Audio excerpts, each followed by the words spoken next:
The $20 IEM category is getting more and more competitive, with almost new IEMs being released every single month. While this IEM is simply no different, it does offer some interesting freebies that you don't typically see at this price range. This is the NiceHCK DB2.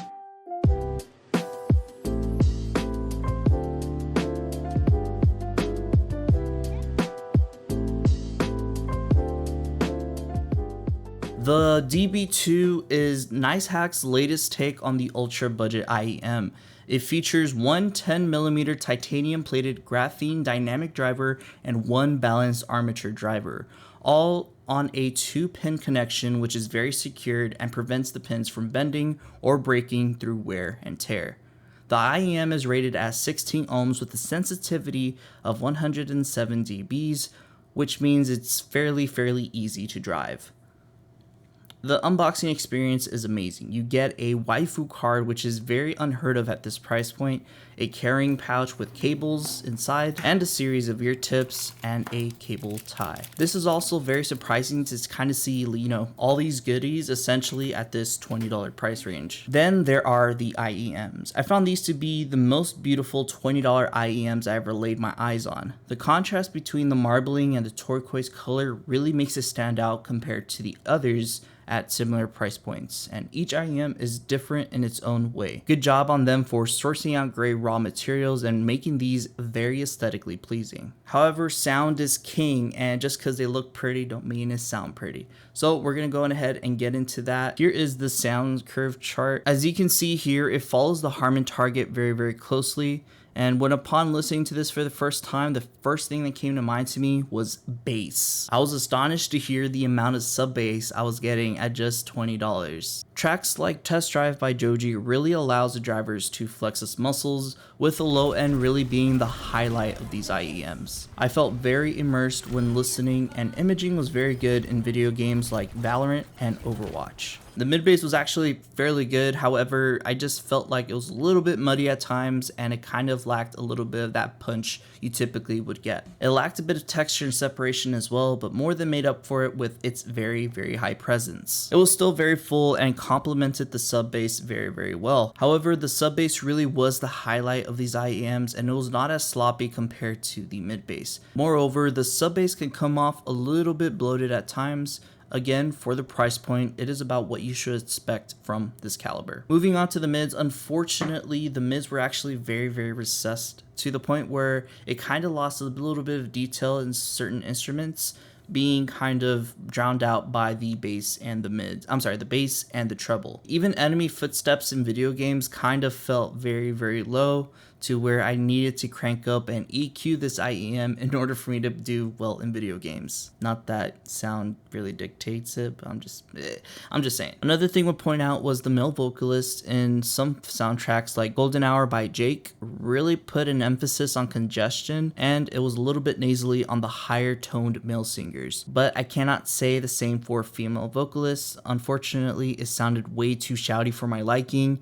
and it only took a few K-pop songs to figure that out. Overall, the mids were fairly mid, I'm not gonna lie. I like the offerings that Tangzu Wanner has and their interpretation of recessed mids. Next is the treble. I felt that the treble was fairly held back a little bit past around the 10K region, with orchestra music demonstrating that precisely.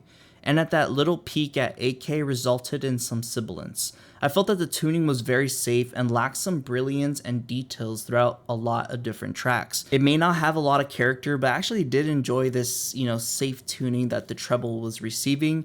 And though it was not warm sounding, it was very pleasant to the ears. And now for my overall thoughts on the NiceHCK DB2. There is a lot of IEMs at this price point, like the True 2, the Tangzu Wanner, and then you also got the 02 by 7 Hertz, which ultimately are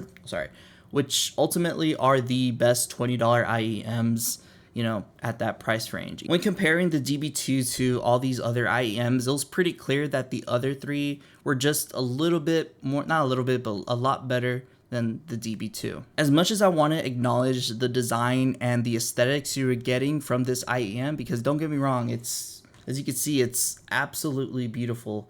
This design model, this aesthetic, it just simply cannot hang with the big three. And that's saying a lot because a lot of these IEMs at these $20 price ranges are getting more and more competitive. And with the Chew 2 being released and the Zero 2, it's even making the $50 price point of IEMs kind of compete with the $20 price point of IEMs. And with these kind of being, trying to get into that market, tap into that $20 price point market, it really does not have a place against these big dogs, unfortunately. Ultimately, though, it still sounded a little bit shouty and a little bit congested. The build quality and the accessories rather than the performance of the IEMs is what you're getting the best bang for your buck for. So you're getting a lot of goodies, and don't get me wrong, as much as I love goodies, the sound cannot keep up with the competition. However, despite all that, I felt like they did a couple of things right. Starting off with the sub bass. The sub bass is something that's simply unheard of at this price range, and hearing that controlled sub bass is actually very surprising. Sure, it may sound a little bit bloaty. Again, for $20, it's actually fairly good.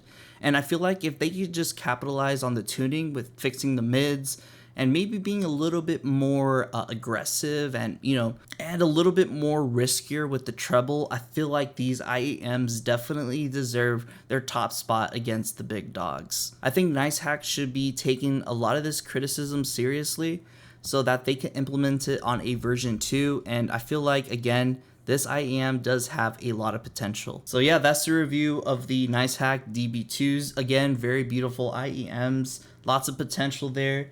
Couple of things that might need to be fixed with the tuning, but overall I'm excited to see what's next. So if you guys liked the video, hit that thumbs up button. If you guys want to see more audio reviews or gaming peripheral reviews, feel free to hit that subscribe button down below. And until next time guys, I'll see you guys. Fuck, I keep messing up. All right, but until next time guys, I'll see you on the next one. Deuces.